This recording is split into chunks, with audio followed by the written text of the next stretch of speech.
व्यक्ति के जीवन में आलस्य एक बाधा है जो उसे उसके लक्ष्य तक पहुंचने से रोकती है। आइए गौतम बुद्ध की इस प्रेरक कहानी से जाने कि आलस्य का मूल कारण क्या है और किस तरह उसे अपने मन मस्तिष्क से हटाया जा सकता है। किसी नगर में एक व्यक्ति रहता था। वह बहुत आलसी था और उसे यह बात पता थी। एक दिन वह बुद्ध जी के पास आया और दुखी मन से बोला, बुद्ध जी, मैं बहुत आलसी हूं और अपने आलस्यपन के कारण मुझसे कोई भी कार्य सही समय पर नहीं होता है और न ही ठीक से कर पाता हूं। मेरे घर में सभी मुझसे परेशान हैं। कृपया बताइए मैं क्या करूं? बुद्ध जी मुस्कुराए और बोले, तुम्हें कैसे पता कि तुम आलसी हो और किस प्रकार का आलस्य है तुम्हें? व्यक्ति ने कहा, मुझे यह तो ठीक से नहीं पता कि आलस्य वाकई में क्या होता है, लेकिन यह जो भी है बहुत बुरा है। बुद्ध जी ने कहा, आलस्य एक मानसिक अवस्था होती है जो एक विचार है, भाव है जिसे इंसान अपने अंदर लाता है। मनुष्य को दो प्रकार से आलस्य आता है, शारीरिक और मानसिक। शारीरिक आलस्य का कारण भोजन है।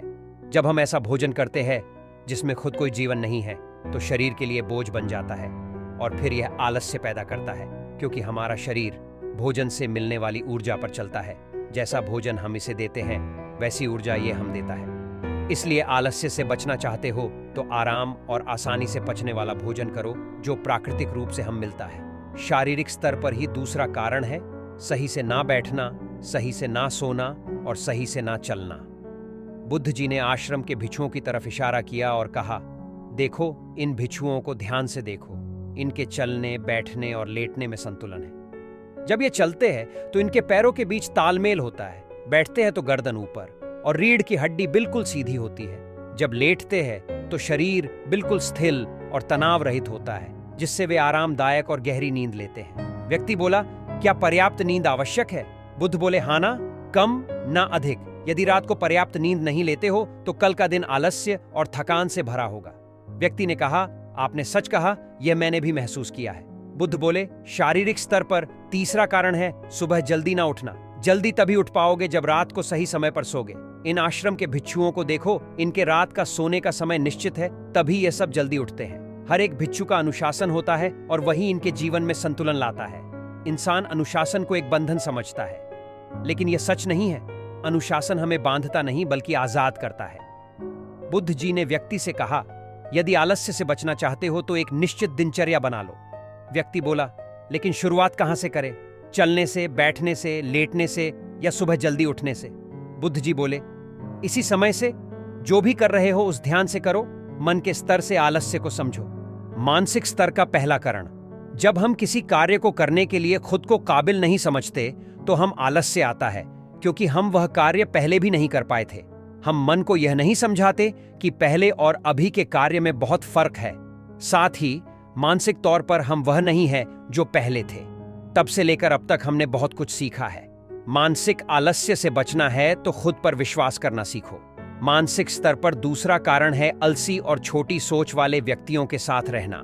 कई बार देखा गया है कि हम आलसी नहीं होते, लेकिन ऐसी लोगों के साथ रहने से हम भी वैसी ही हो जाते हैं। वह व्यक्ति बोला, आप सही कह रहे हैं, यह भी मैंने महसूस किया है।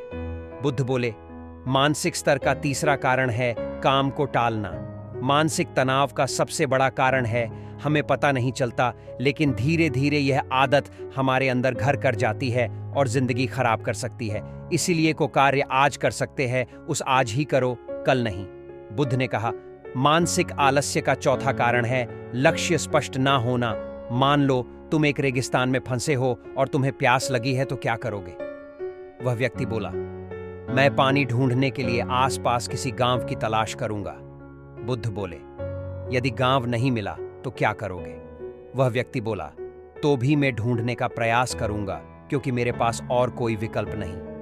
बुद्ध बोले, जब किसी के पास स्पष्ट लक्ष्य ना होना है, यदि सुबह उठकर व्यायाम नहीं कर पा रहे हो तो तुम्हारी नजर स्पष्ट नहीं है कि तुम्हें व्यायाम क्यों करना है।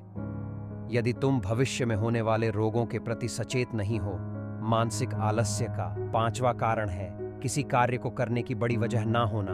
मान लो तुम किसी सुनसान जगह से कीमती गहने लेकर जा रहे हो, तुम थक गए हो और बैठना चाहते हो। यह सोचकर तुम पेड़ के नीचे बैठ जाते हो, तुम देखते हो कि सामने से कोई डाकू आ रहा है, तो क्या ऐसे में भी तुम्हारा आलस्य तुम्हें भागने से रोकेगा?